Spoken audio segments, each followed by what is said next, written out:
আমি ডক্টর সৌরভ ভট্টাচার্য, চক্ষু বিশেষজ্ঞ, দ্য হোপ, কুঞ্জবন, আগরতলা। আমরা এখানে অনেক ছানি অপারেশনই করে থাকি। একটা যে সমস্যা আমরা ফেস করি সেটা হচ্ছে যে অনেক পেশেন্টই ড্রপ কিভাবে দিতে হয় এটা সম্বন্ধে সঠিকভাবে তাদের আইডিয়াটা নেই। তো আমরা একটা ছোট ভিডিও করছি যাতে পেশেন্টদের সুবিধা হয়, বাড়ি গিয়ে তারা ড্রপটা কিভাবে দেবে। ঠিক আছে?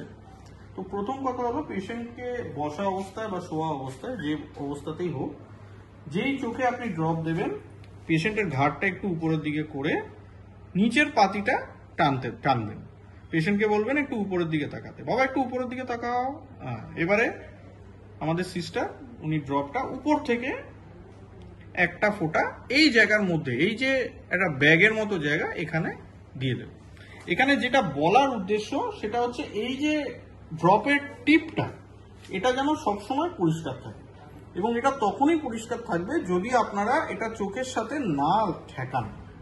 অনেক সময় ড্রপ দিতে গিয়ে বয়স্ক পেশেন্ট, তার বাড়ির লোকও বয়স্ক, হয়তোবা ড্রপটা দেওয়ার সময় তাদের দিতে অসুবিধার কারণে ড্রপটা লেগে যায়। ড্রপটা লেগে গেলে কিন্তু এই ড্রপটা পুরো নষ্ট, কেননা এই চোখের যে জীবাণুগুলো সেটা আপনার এই ড্রপের নজলে চলে আসছে। সেক্ষেত্রে কিন্তু ড্রপটা কাজ করবে না, বরং আরো বিপরীত কাজ করতে পারে, ক্ষতি করতে পারে। তাই জন্য আরেকবার দেখিয়ে দিচ্ছি, নিচের পাতিটা টানবেন, পেশেন্টকে বলবেন উপরের দিকে তাকাও, বাবা উপরের দিকে তাকাও, উপর থেকে একটা ফোঁটা ড্রপ দিয়ে দেবেন। একবার দুবার নিজে করতে হবে, প্রথম প্রথম হয়তো ফোঁটাটা একটু বাইরে পড়বে, কিন্তু করতে করতে আপনারা সবাই এটা হ্যাবিচুয়েটেড হয়ে যাবে। ধন্যবাদ, আশা করি আপনারা এটা ফলো করবেন।